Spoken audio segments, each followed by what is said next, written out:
So this is just going to be a short video on the Johnny 5 model that I put together. It's around 2 years old now, and I decided that I want to finally build it into something else. And so it's due for disassembly, and I've kind of already done that because I've taken some of the treads off. But also the programming on it never really took off. Nothing on it really got set up. All I did was write a small demo program for the shows like BrickFair, and that's all it ever came to be. Nothing else was added to it. You could drive it around remotely, but the ultrasonic sensor and the sound sensor that brought it never got programmed into anything. So a lot of it didn't really get used, but the demo program that I wrote for it basically has Johnny 5 say a couple things at random with different actions on the color sensor, using it as a lamp, and then also certain hand motions depending on what it was saying, and he used the sensor there to communicate with the RCX. The NXT did everything. It just told the RCX what to do at certain key points. So let me get that going here. The way the program worked is every 5 seconds it would execute a command where it would move his head up and down, and of course bring this down with a color on it, make his hands move, and then he would be saying something at the same time. And depending on what he was saying, determine what his hand motions would be, and also what kind of colors would show up on the lamp. So we'll get that demo going. There. This here.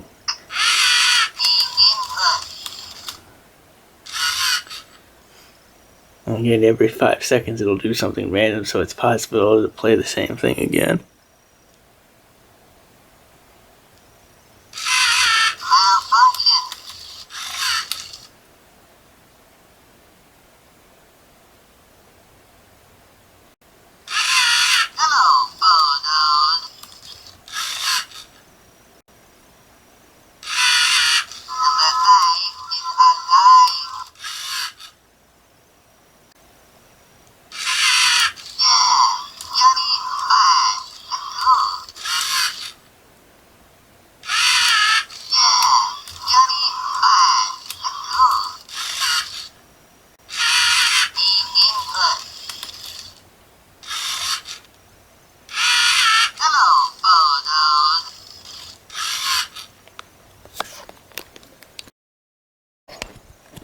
Some other things to point out is that it does use a clutch gear on the back, so that keeps the color sensor when it articulates forward, so that it doesn't strain the motor when it reaches the end of its travel, while these gears here is what allows for the up and down head movement.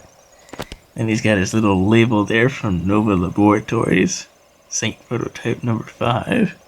Added it on there just for the effect. And of course the arms here can actually move back and forth, but I secured them by adding that. Then I had added tail wheels since the original plans didn't have it. But of course that's what the real one had. But the issue is that a lot of the weight is toward the back of it instead of the front here. The other issue is, since this is top heavy, it's got a CG problem. So it tends to go back when going forward, and it very easily tips over, and a couple of other things, so it was not the most stable thing when it was moving. But then again, that's number 5, and after this he's going to get all taken apart and transformed into something else.